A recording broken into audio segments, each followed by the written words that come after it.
there aren't some patterns and catalysts for all kinds of interesting things to pull out along the way. Another guest from the stacked roster at this year's Secret Space Program conference in Austin at the end of the month. Back in the saddle for a second ride on the THC roller coaster. Joseph, my man, thanks for making the return. Thanks for having me back on, Greg. Yeah, it's a pleasure. Very happy to be doing this, man. I have a lot of respect for the work you've done. I'm glad we can talk about the other pieces of the puzzle we couldn't get to before, and this cosmic war idea is a big part of it. Probably not a new idea to most rabbit hole tumblers, but it is described differently by different researchers, so maybe you can paint us a little bit of a mental picture on how you view this ancient catastrophic war. Well, to me, it's the keystone and the arch of all of my books. I think that we've been dealing with basically the same thing over and over and over. But briefly, the cosmic war idea comes from an examination of two very different, distinct data sets. One are ancient texts, which for me, you know, with my background in theology, I do a lot of textual analysis. Mm-hmm. And when you read these texts, my favorite being the Enuma Elish, which in academics you learn is a dualistic cosmological origins mythos, you know, or some sort of academic claptrap similar there too. Mm-hmm. But when you sit down and read it, it's actually a war epic. It's describing a war. It's describing basically a civil war in the pantheon of Mesopotamian gods. Now, the clincher is that when you examine the names of the Mesopotamian gods, they're all names of celestial bodies. So the implication is that this is an interplanetary war of some sort.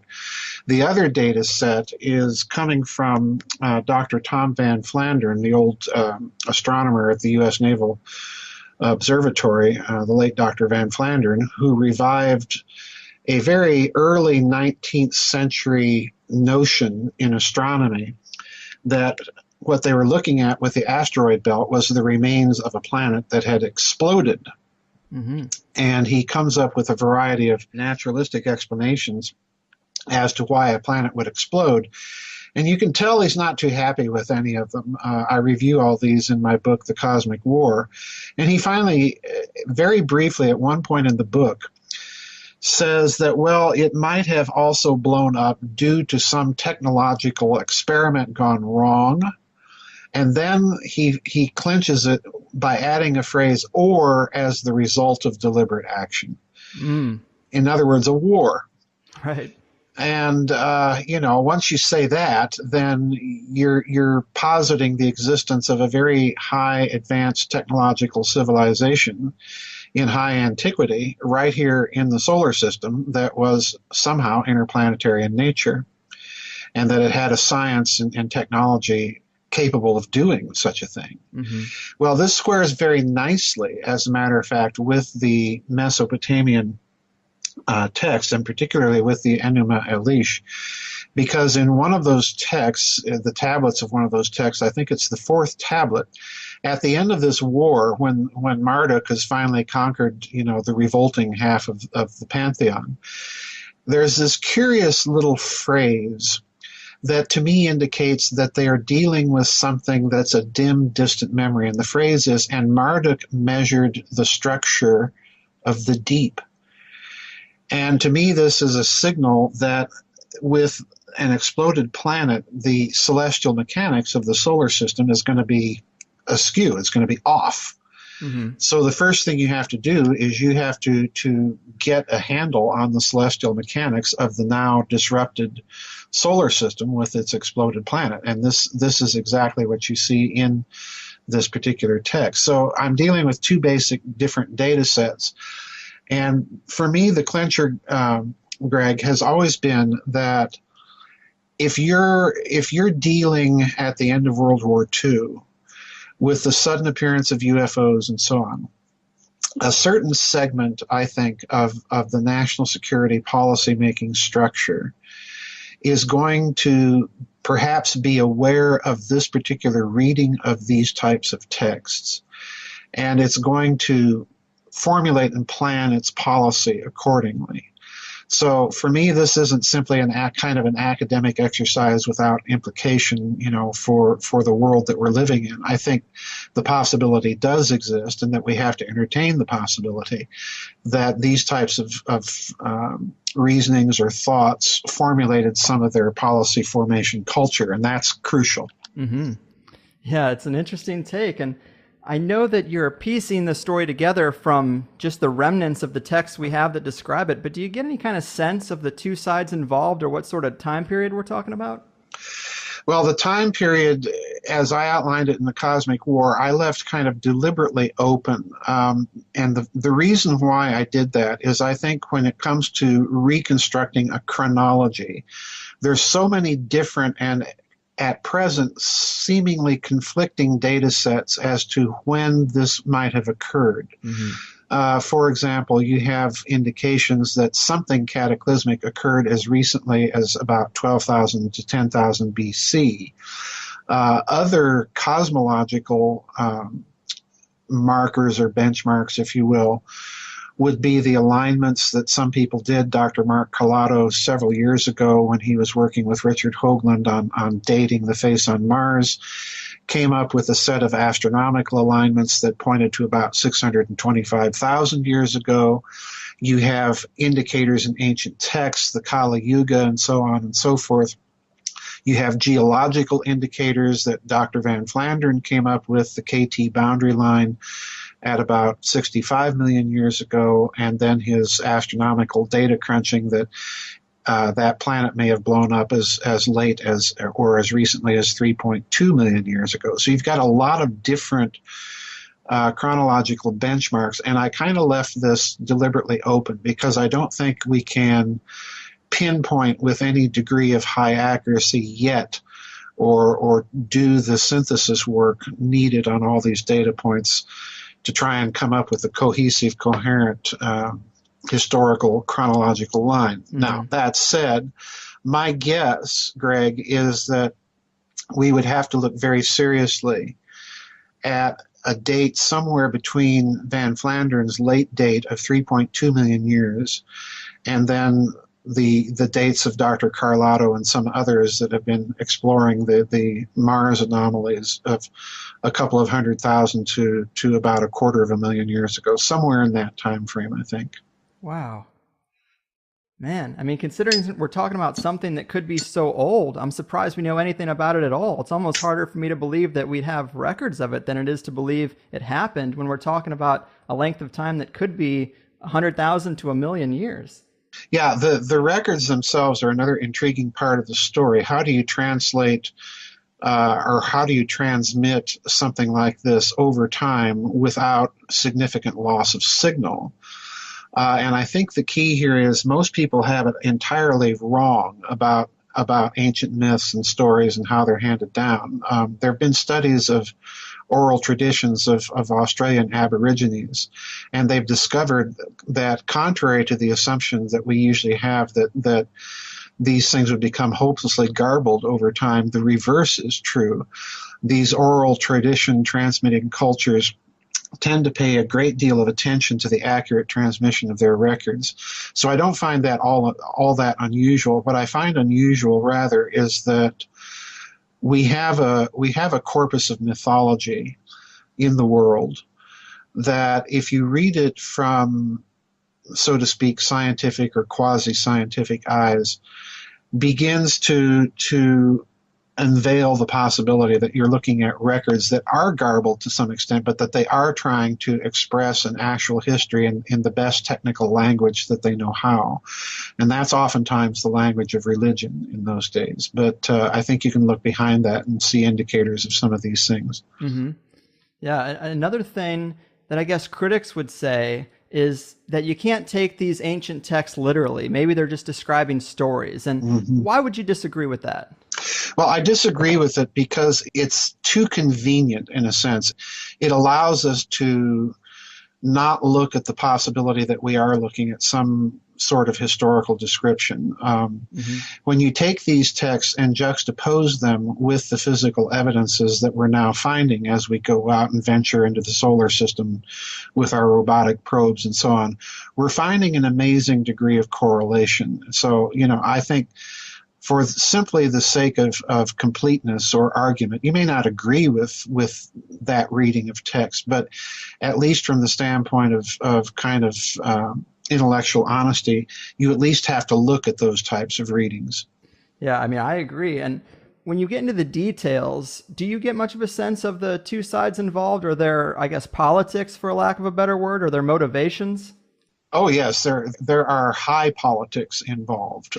Again, it's a matter of if you put on kind of the conspirators' thinking cap and learn to read between the lines of ancient texts, just like we do, today, as we're watching the news, as we're exploring articles on the internet. Mm-hmm. Most of us in this alternative community are cynical enough that we've learned to read between the lines of the propaganda.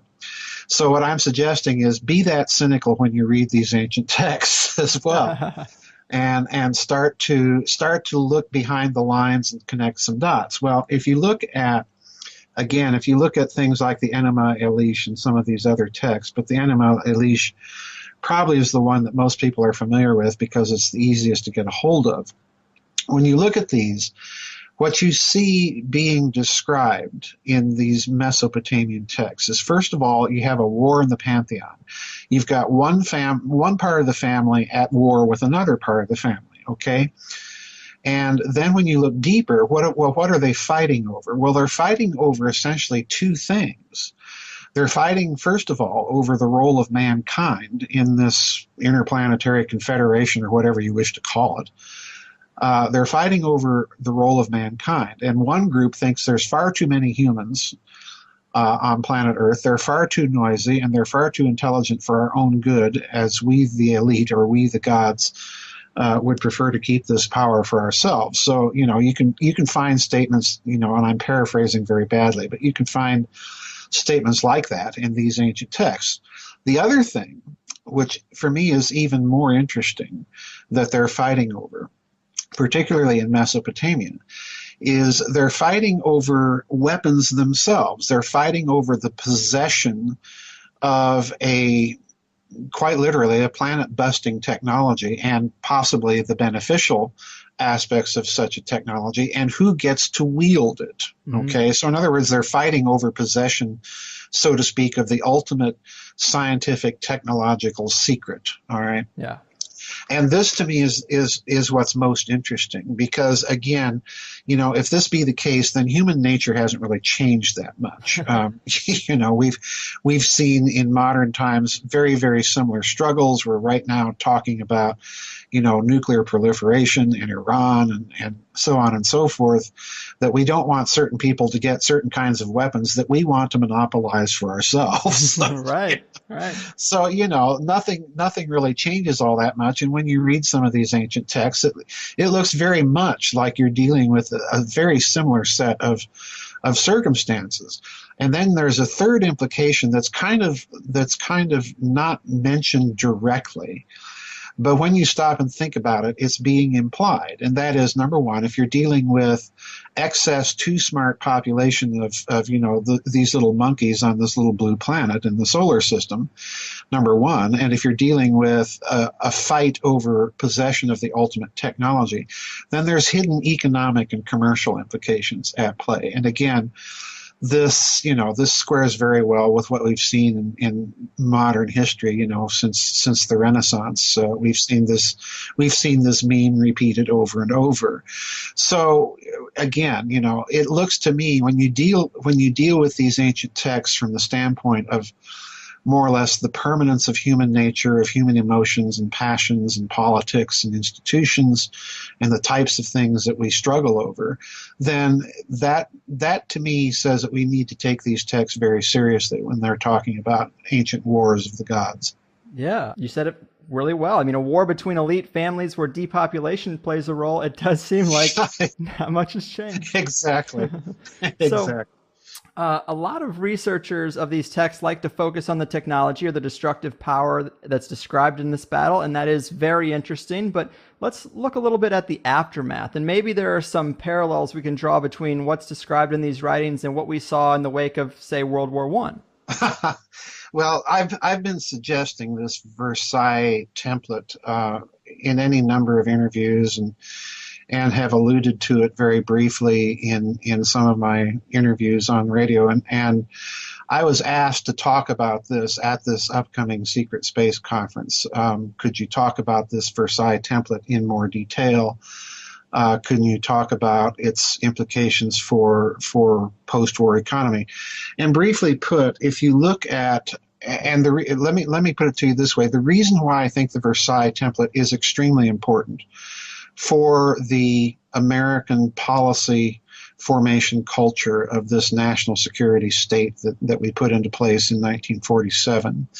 If you look at the policy formation culture of the men involved in setting it up, you have people like Allen Dulles, John Foster Dulles, John J. McCloy, and George Kennan, and people like this. Well, in almost every single instance of the people that I just named, the Dulles brothers were, of course, part of the American delegation at, guess where? At Versailles in 1918 and 1919. So in other words, their geopolitical, commercial, national security outlook is formed in the crucible of the aftermath of World War I. And to me, this is very crucial to the way that they might have approached reading some of these ancient texts if they were inclined ever to look at them. And I think probably they were.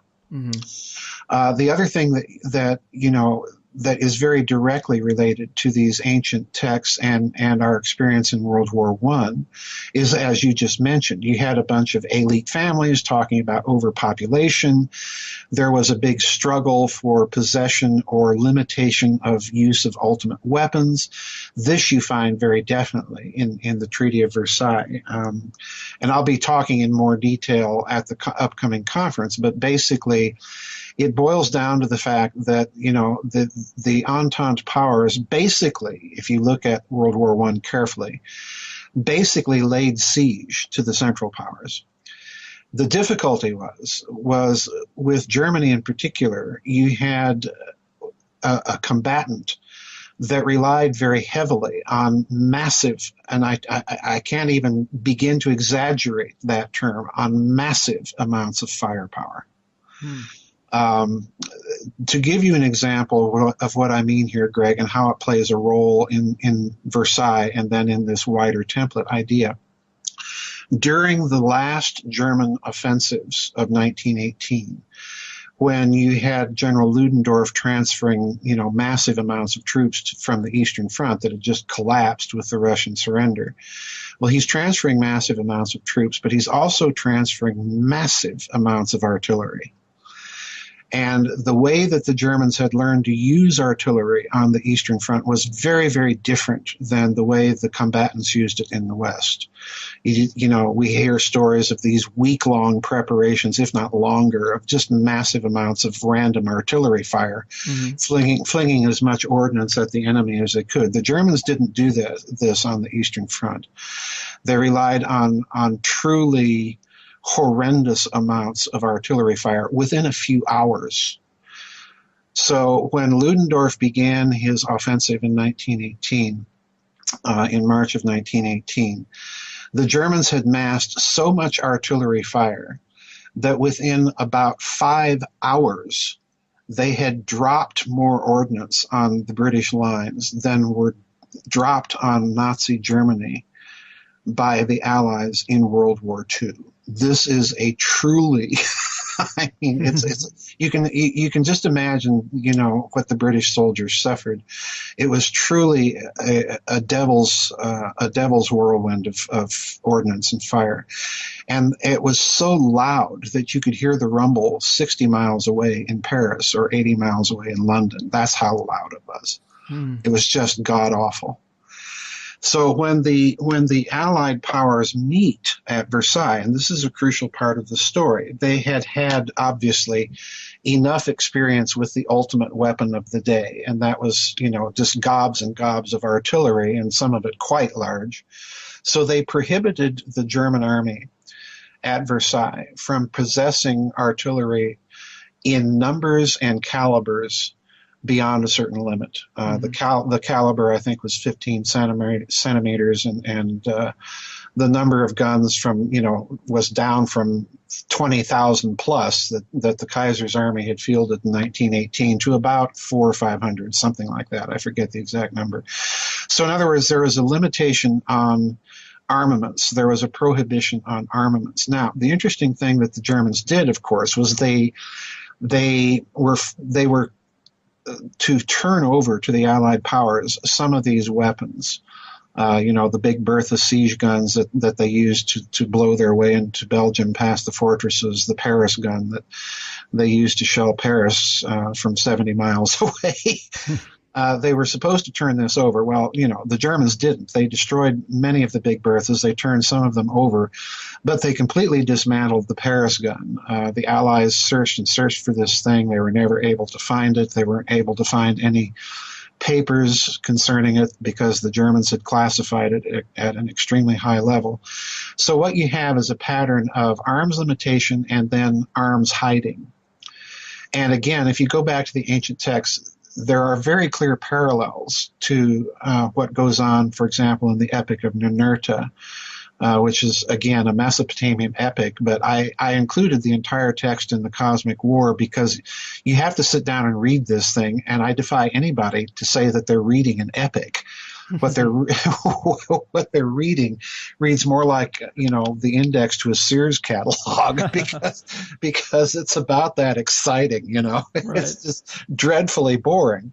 But what you're reading is really an inventory of the victors in that cosmic war, going through all of the stuff that they've recovered from the vanquished, and you read that they cart some of it off to be used in other uses. You read that they destroy some of it because, it has no other application other than as a weapon. And then you read of a very small class of things that they couldn't destroy, so they hide it.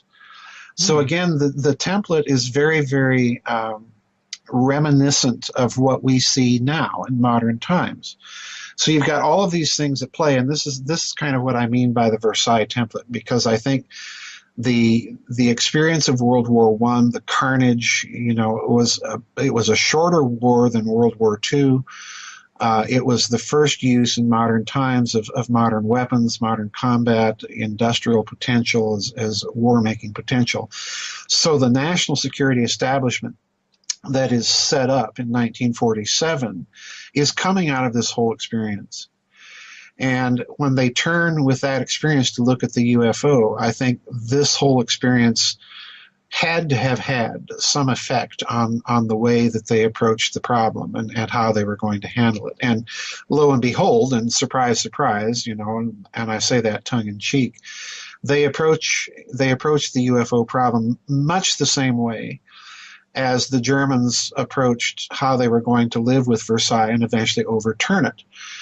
And that was they quite literally created a vast underground covert secret system of weapons research, of financing these things, and developing all the modern weapons that they would inflict on us in World War II. Right. So this whole thing, I think, we are creatures of our history.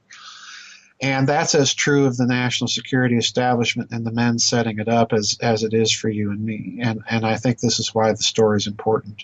Right. And the process of decommissioning weapons, of course, is going to be part of the post-war process. Exactly. And I know you have written at length about the Great Pyramid being some kind of weapon. I mean, your website is Giza Death Star, right. And we see pyramids all over and on Mars as well. And so many people want these things to be part of a global energy grid or stargates to traverse the cosmos. But when we look at humans today on a large scale, we pretty much build weapons and that's it. So, Yeah. I mean, I think the case can be made, and I wonder if the missing capstones or something aren't part of this decommissioning.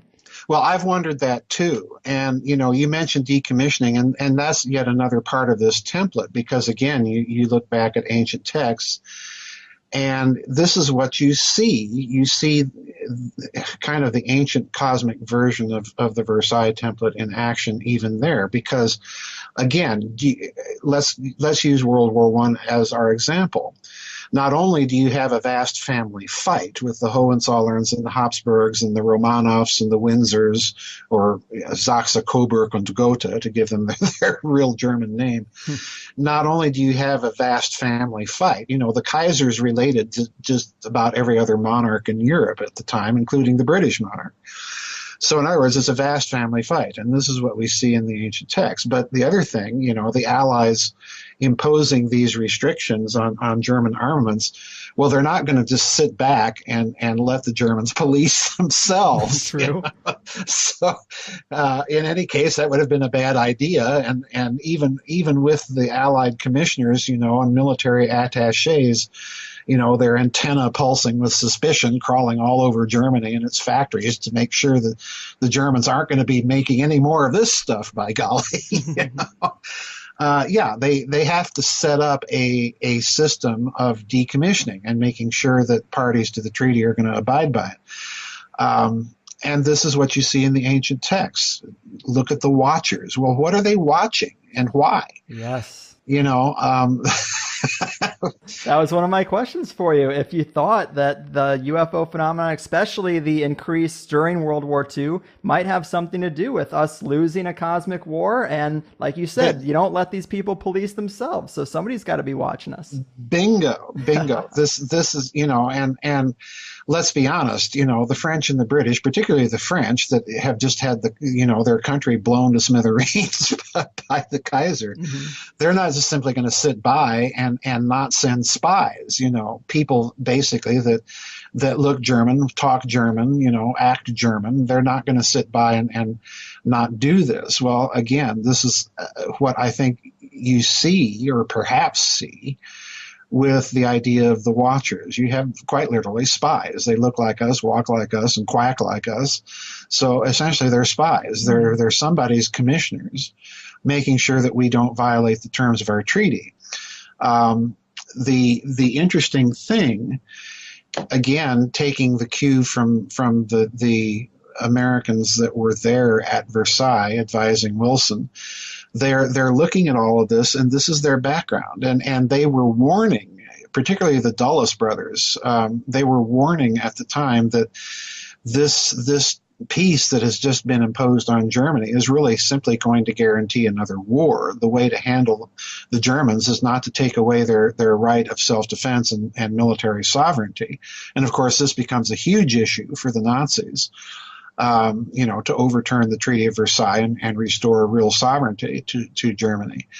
Well, they're going to look at the UFO thing in this way, and if they're reading ancient texts and getting a clue as to what might be going on, they're going to take the same route to assert human independence as was taken after World War One, long before the Nazis came to power. This was already being done in Weimar Germany. The ink on the treaty was no sooner dry than the German army was figuring out, well, how are we going to get around this?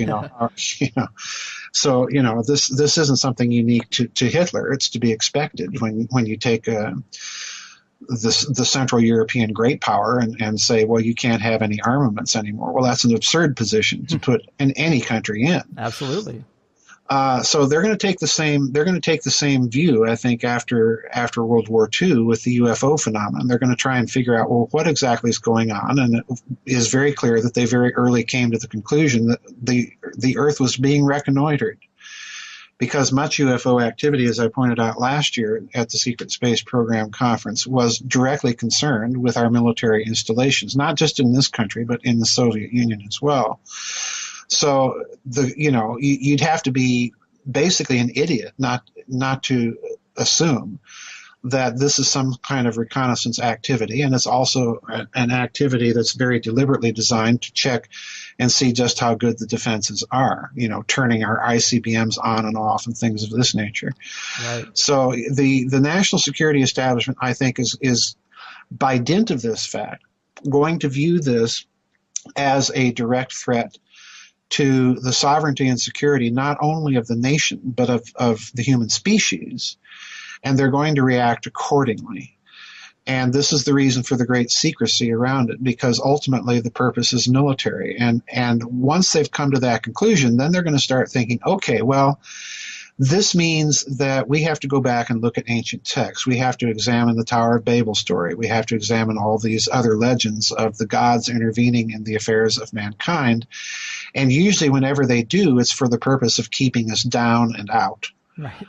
So, again, they're probably going to, in my opinion, take the post-World War I German approach and develop the means for asserting human independence and sovereignty, and doing so very quietly. Mm-hmm. So, yeah, I think the Versailles template is a huge it's a huge cultural matrix, let's just put it that way, in which the post-war national security establishment is going to think. Mm-hmm. And transcending even the more recent history of the Cold War. I think this goes back very deeply to the experience that humankind had in World War I. Man, what a great breakdown and excellent points too. That very well could be why UFOs seem to disable nuclear facilities. That seems to be a motif that's popular there. But I guess if it was part of a policing, I would expect it to be more absolute. Maybe it's something that's on autopilot that's just a shadow of its former self. But if it was punishment for, a cosmic war or something, I guess I would just assume that it would be more finely tuned or more overt. Because, why the secrecy from their perspective?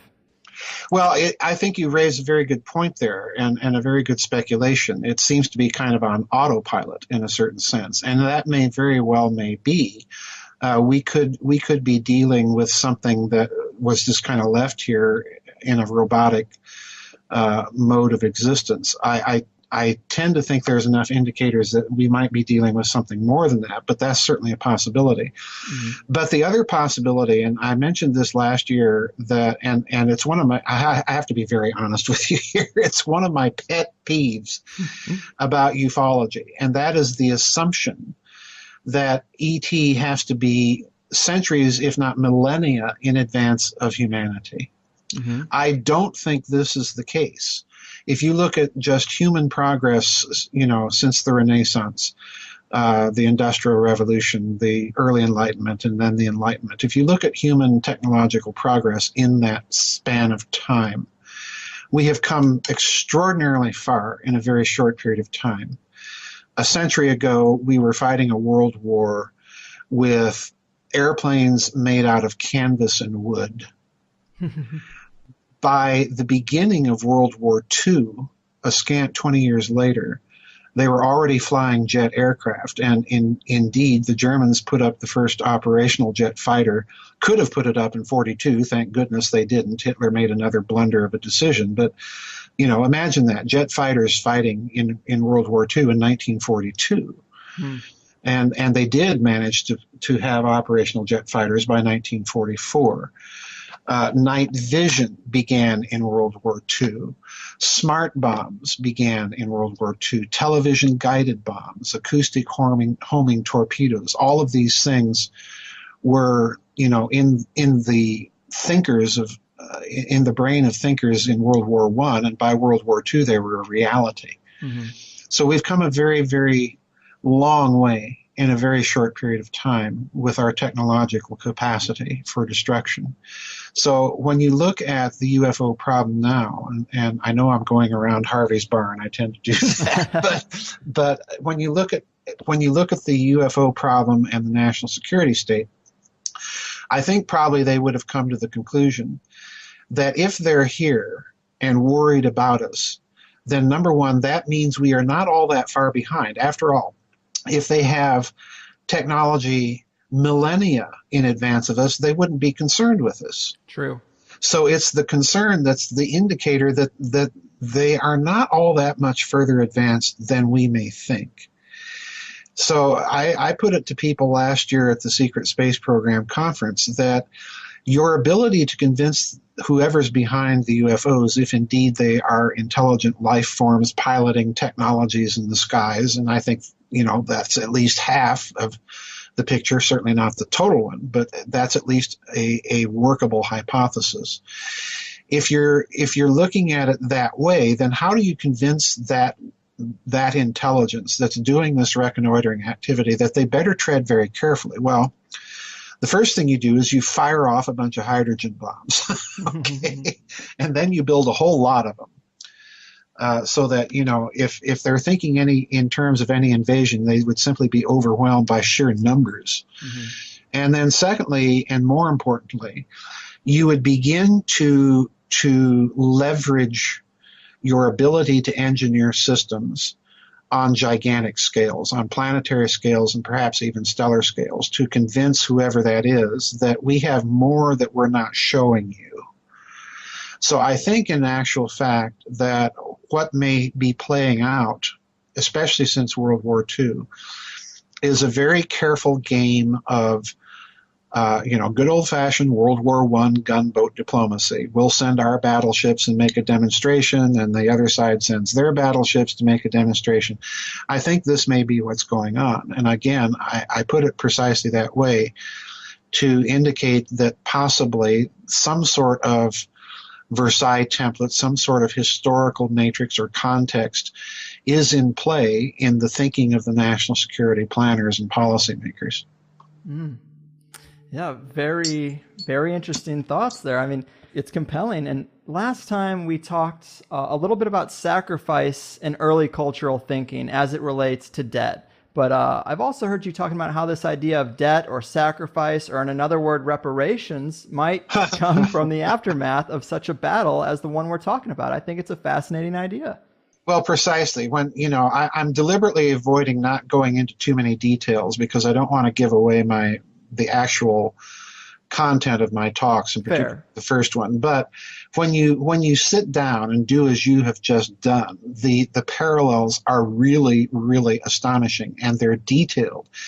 And yes, one of them is, of course, at Versailles, the Allied, the Entente powers had imposed a severe war reparation on Germany, basically making Germany assume the guilt for the entire war solely and individually. Certainly Germany bore a lot of the guilt, but not all of it. And then secondly, to impose just horrendously punitive war reparations on the country. Now, that in itself, the Allied powers get a lot of flack for that. But in actual fact, the French had to pay war reparations after the Franco-Prussian War, and they were steep and stiff. And the French did that. So, I don't have much sympathy for the argument that the war reparations were just unbearable by Germany, because the French suffered similar reparations from the Germans after 1871.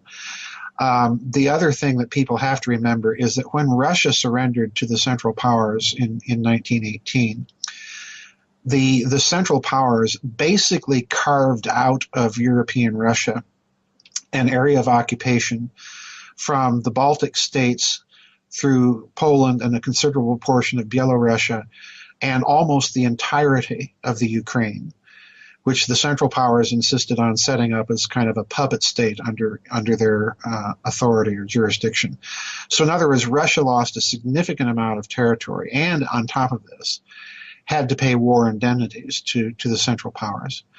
So again, the thinkers at Versailles punished Germany far less than Germany punished Russia.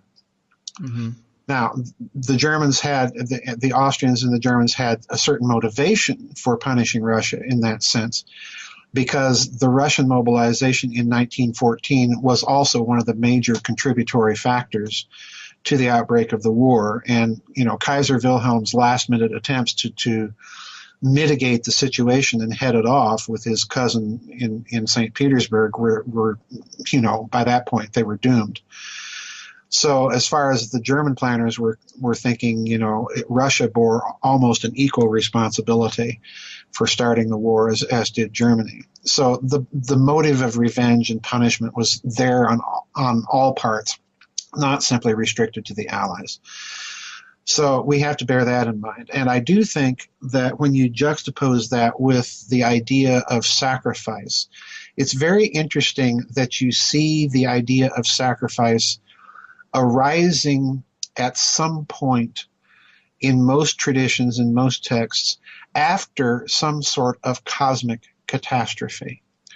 And if that catastrophe was a cosmic war, then what it represents is you have to sacrifice your blood, your labor to this order that we're imposing. And there's also in the idea in those texts that the cosmic order has somehow been fundamentally disrupted, and in order to maintain it, a sacrifice of blood is necessary.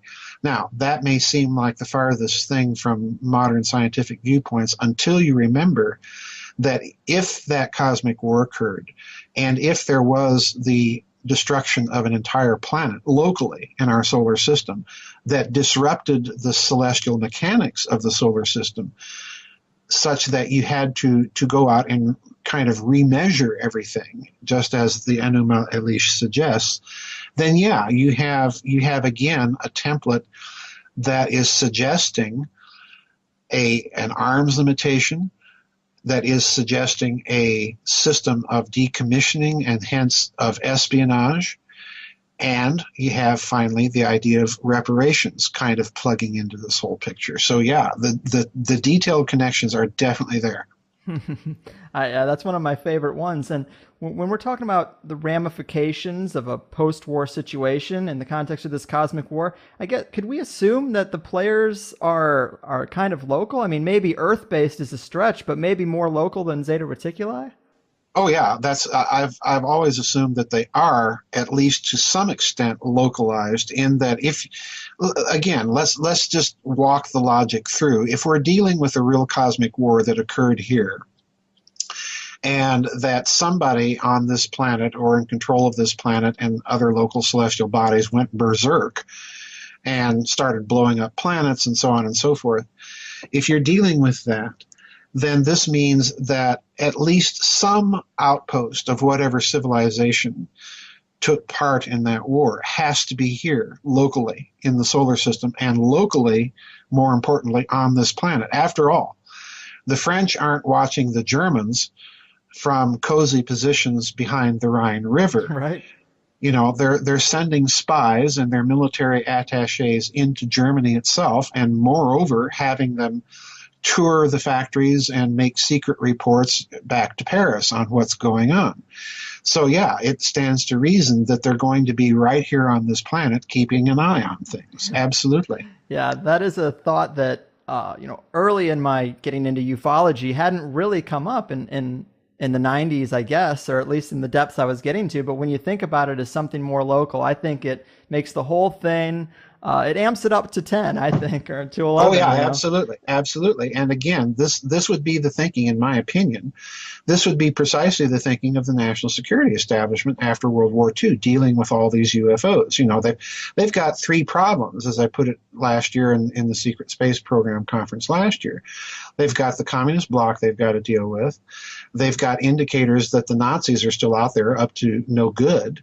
And then finally, they've got this whopping big UFO problem. Mm-hmm.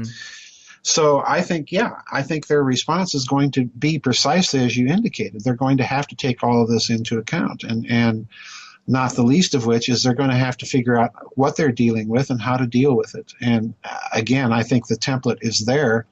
Let's take George Kennan, for example, one of President Truman's major advisors. It was Kennan that set up the post-war containment policy. Simply contain the communist bloc long enough and it will implode of its own economic necessity. Mm-hmm. But in that policy, he was certainly alive to the idea of using covert operations to nudge the process along when possible.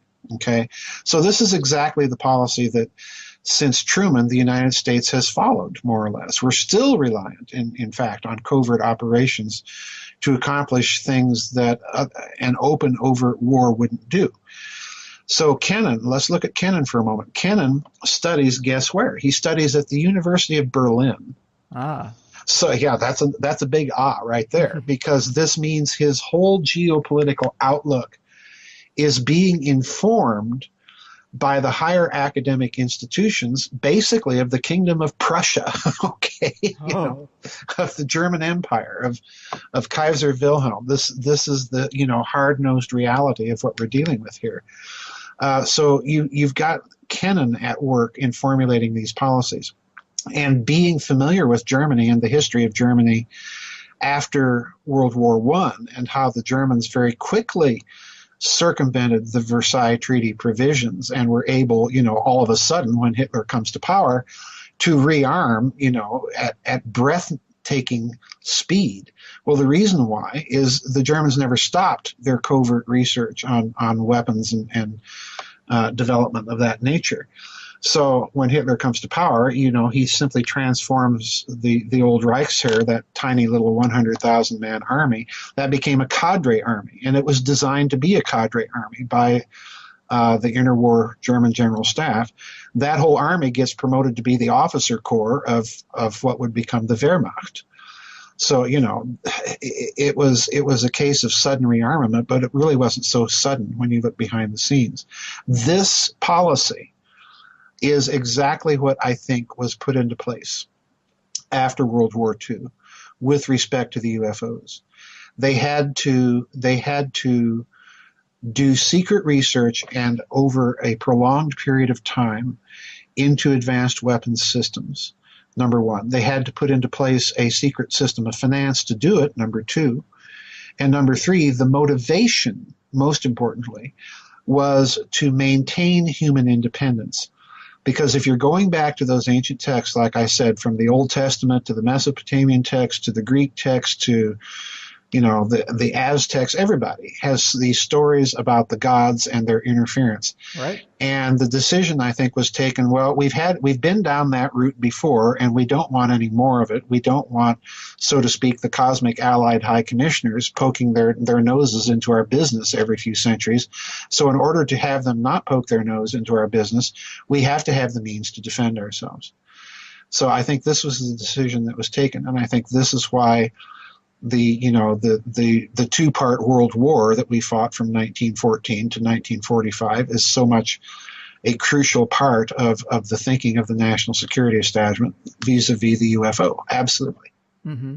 Yeah, and you're so right. Every religion and tradition seems to have elements of this story. I mean, even Catholicism with fallen angels and a big battle and resulting punishments. Right, I mean, right. It's twisted into a monotheistic view, but it's largely the same story. And another element that seems to come up in some of these texts, I suppose, and even more so in just what conspiracy researchers tend to talk about, is the idea of a quarantine, of an idea that somehow that Earth is almost like either a prison planet or some type of vessel itself for punishment. It's an odd thing, but that could be an element that ties in as well. Well, absolutely. This is yet another one of those details that indicates to me that we're dealing with kind of a cosmic Versailles template. Because again, let's go back to what the Treaty of Versailles actually imposed on Germany.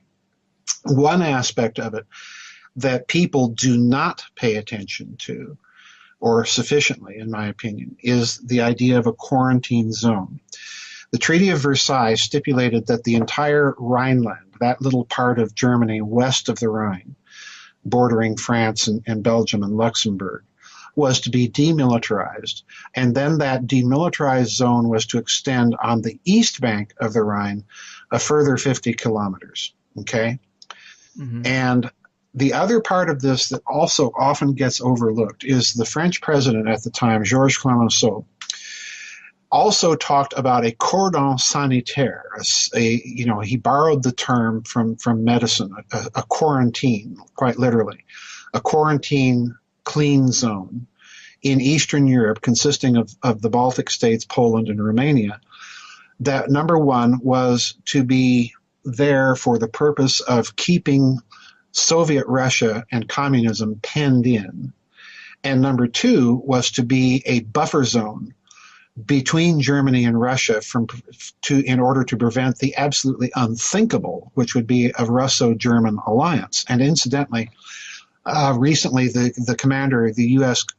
Commander of Stratfor, indicated that this is still the central geopolitical problem for American planners, is they do not want to see a Russo-German alliance because, again, this would be an absolute blockbuster. You'd have all of that German industrial potential and all that Russian resources, in one alliance, which you don't want.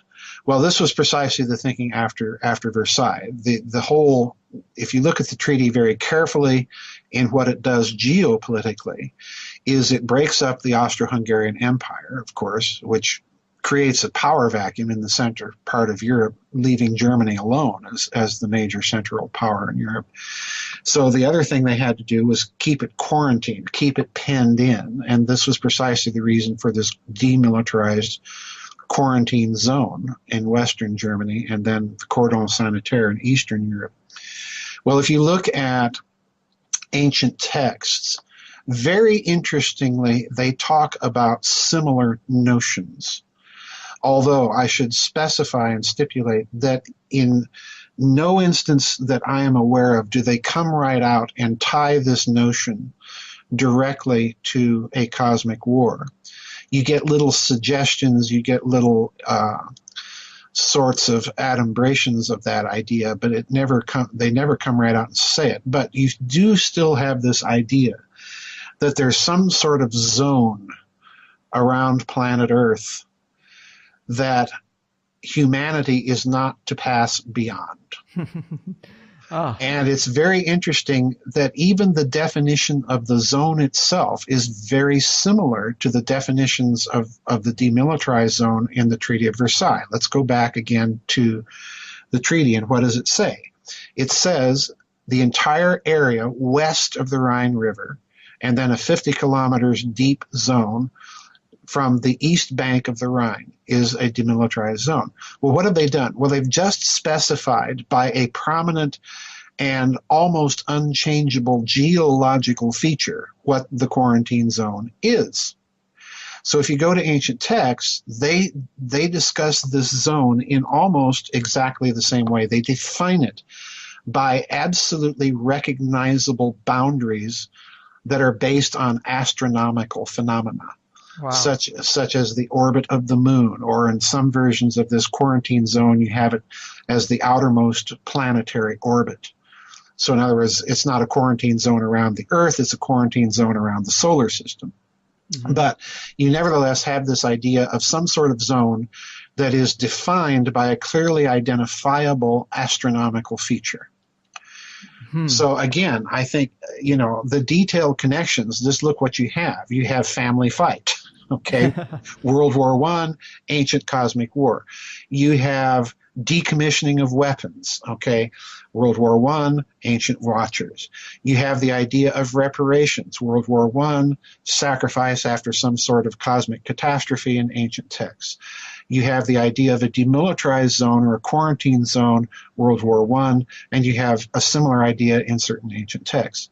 So it looks to me that if you assume, as I do, that this national security policy-making establishment is going to look at the UFO phenomena, and I said this last year at the Secret Space Conference, one of the things they are eventually going to have to look at is the history of humanity and any indications in history, in lore, in legend of what they might be dealing with. Mm-hmm. And if they do look at it, as I think they did, although it would have been very, very secret and very classified, they're going to probably notice these parallels to more recent human history, and they're probably going to fashion their response accordingly.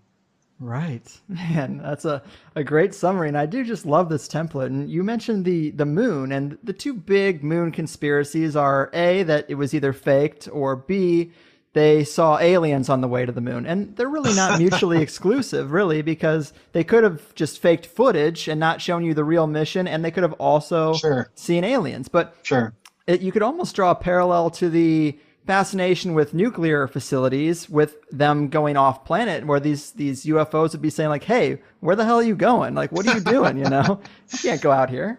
Yeah, exactly. Well, I think it's interesting now that we could be dealing with a situation that has been successfully stalemated. And the reason I say that is there is enough, even, without even getting into Apollo or whether it was faked or any of that. We've sent a number of robotic probes to the moon, and so have other nations. The Soviets, the Chinese now have landed on the moon. Other nations have sent orbiters, Japan, India, and so on.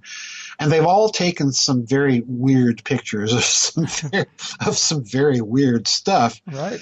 And interestingly enough, this kind of began with Japan and India with their lunar orbiters. They just post these pictures without any comment of just weird stuff. Right. Okay. Here it is, folks, and we're not talking about it. Okay. And then the Chinese came along and they posted weird pictures as well. And they posted them on the People's Liberation Army website, as Richard Hoagland pointed out. So in other words, they didn't even do this through their space agency. For some reason, they posted it on their military's website. And personally, I think that's a huge clue. Right. I think China's sending messages. Well, we saw the same thing, and we're going to post it here because it's got military implications. Okay. And even more importantly, as most people probably listening to your show are aware, there's been just a flood of very strange pictures now appearing on the internet from Mars. Yes. The most recent being this Stonehenge thing, they're calling it. Previously to that, it was the crab, and I'm not saying that I think all these pictures are genuine. What interests me is the tempo seems to be picking up. And if these pictures are genuine, people have to learn to footnote. If you're going to post these pictures, post us the link to the picture at NASA. Right. Give us the footnote, folks. This is part of due diligence and scholarship. So that's why I'm reserving my judgment. But assuming these are genuine pictures, then the real question becomes, why are they coming out with such a flood of these things now? And again, I suspect that it's because whoever is orchestrating all of this on the terrestrial side, they've decided it's now time to let people know that we have been around in this solar system for quite a while, or if somebody else has, or maybe our cousins or something. And again, I think all of this probably was known to the national security establishment when they first saw some of these pictures. They probably classified some of them because they weren't ready to deal with the technological implications. But once humanity started acquiring, this is a key data point that I hope people will latch on to. Once humanity started acquiring the ability to engineer and manipulate systems of a planetary scale, as we now have, that implies a military potential that at least brings us to near parity with whatever they may have been dealing with. And hence, you'll notice that once that was acquired, circa the beginning in its rudimentary forms, even shortly after World War II, but much more to the point during the 1980s under President Reagan, this is when you saw the beginning of the uptake of these types of pictures being posted and talked about. And much more recently, this has come to a head as we've seen. Well, look at what else is happening. We have Lockheed releasing its pictures of the fusion reactor it wants to put on the back of trucks. We have indications, most recently from Germany, that scientists have finally supposedly been able to detect the zero-point energy fluctuation, and on this type of news story goes. And what I'm suggesting is that you have to connect the dots of these types of stories very carefully, because to my way of thinking, it is significant that these types of stories about alternative energy sources are happening at more or less the same speed now that we're being subjected to all of these anomalous findings supposedly coming from outer space. To me, that indicates the elite has determined that they have achieved some sort of parity, and now it's safe to talk about all of this. So Wow. yeah, there's a lot going on. That's a really interesting take. I haven't heard anyone else bring up in relation to why things seem to be speeding up in that sense. I think that's a great analysis. Well, very cool, man. Very insightful. I do love having you here. You're one of the greats. Of course, you will be presenting twice, I believe, at the Secret Space Program Conference on the 31st of October and again on the 1st of November. Would you like to tell the people where they can keep up with you or anything else you got going on? Yeah, they can get my books right off my website, my web store. That's www.gizadestar.com. And yeah, I will be speaking twice at the upcoming conference. I'll be speaking the very first thing and the very last thing. So nice. Yeah, the bookends. I've got my work. I have my work cut out for me, and I have to be honest and say I'm not at all confident that I'll be able to pull it off. But. Oh, I'm sure it'll be great. But well, thanks, man. Always a pleasure. Take care of yourself out there. All right. Yep. You too. Thanks for having me back on, Greg. You got it. Boom, people. Dropping bombs all day.